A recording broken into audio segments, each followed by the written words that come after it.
Well, we are continuing to reflect upon the past year with a lot happening right across the region. Now, tonight, we're focusing on the county of Simcoe. So joining us now is Warden Basil Clarke, also the outgoing mayor of Primera Township. We'll talk about that in just a few moments. Always great to have you. It's great to be here again, Sarah. It's been a very busy year. Let's begin with the land annexation. We now know that the Barrie boundaries will be expanding. So, Warden, what were you hesitant about initially, and what will the biggest changes be for your region? Okay, well, first, I'm glad it's over, and I think Mayor of Barrie will say the same. It's such a long process. We were always behind the housing portion. We certainly saw that, and we didn't have any objections to the employment land going to Barrie as long as it didn't jeopardize our plans for creating an employment region on that 400 corridor, and the province is still working with us to create that.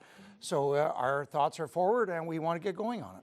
And for the people that live in that area, what will be the most notable changes? Well, now we'll have to, it's a transition period because, your waste management pickup would have been done by county. Now that's going to be taken over by Barrie. The roads will no longer be cared for by the municipality and county. So there's that transition period for the locals to adjust. Now they're calling a different server, different level of service. So we'll do everything we can to make that transition smoothly for the individuals. Okay, now I understand there was a little bit of pushback when it came to the annexation, as well as the Department of National Defense project, the over-the-horizon Arctic radar receiver. How are you and your team feeling about that now? We're still watching it from the high level. I know Clearview and many of the farming organizations have the same concern we do. Like, we know we need it. It's national defense. We understand the importance, but could it not be somewhere other than prime agriculture land? And that's always our concern when you see so many acres of agriculture land disappearing at such an alarming rate.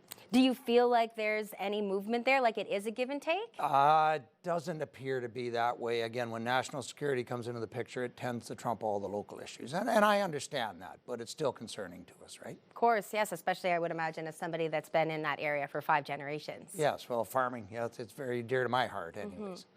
The budget passed the last week of November. What are some of the most notable highlights or perhaps changes? First time we've gone over $1 billion on a budget, so that's huge. But again, the demands on our services, we're adding more paramedics and more ambulances, and what a great news story. We had a donation for 2 ambulances from an unknown donor. They wanted to keep their name out of the picture, so I will respect that, but I'll tell you, it was just something you never expect to see. And part of the budget too is we've got close to 1,000 new licensed daycare centers opening well across the region as we're trying to hit that $10 daycare. I think it's 978 to be exact. Okay. And we still need more. It's something we're going to keep working on.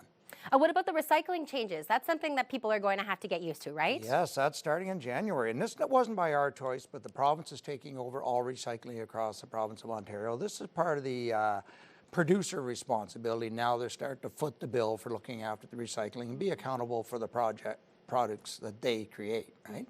Unfortunately, for the county perspective, it's actually going to cost us a bit of money because we were doing well with the markets selling the recycling products, and we were very efficient on our contracts.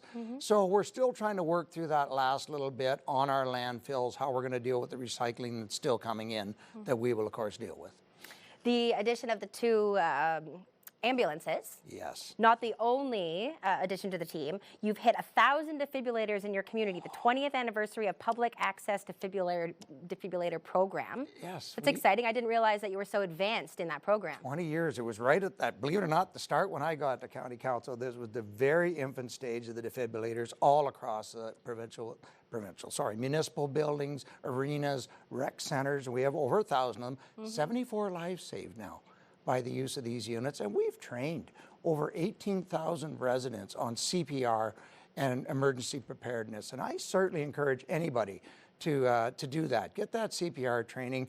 I remember early in my marriage, when our children are young, my wife Carrie booked St. John Ambulance at the time to come out. We had 10 couples got together at our house, and we had a CPR training, especially for infants, and it was well appreciated.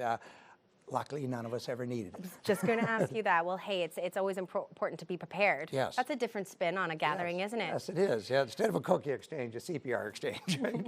Well, and speaking about something that Carrie might be happy about. Yes. After 25 years, you're stepping away from municipal politics. You will not be running. That's right. The mayor of Primera Township. How do you feel about that? How does your family feel about that?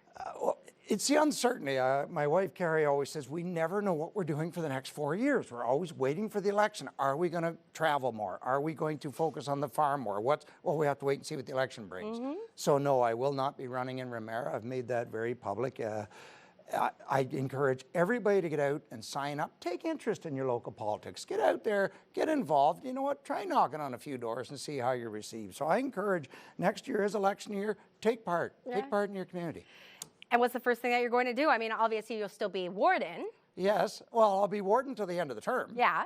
And then we'll wait and see. I mean, that's in the province's hand whether they go with the full-time warden or not. Right now, we are fine county either way. We either stay status quo, so it'll be one of the local mayors that will run for the position, or they will consider downsizing our council. And we're ready for either option. We're hoping the announcement will come, yes or no, will come soon in the year so that we can roll out plans for the new year. Well, speaking of the new year, I look forward to sitting down with you again once we roll into 2026. But in the meantime, happy holidays to you and your family. Well, happy holidays for you as well. And yeah, you're stuck with me for one more year. I think that that's something that we welcome. We happily welcome. We've been speaking with the warden of the County of Simcoe, Basil Clarke. A reminder that you can go to the CTV Barrie website to not only rewatch this interview, but stay up to date on county politics. ctvnews.ca/Barrie.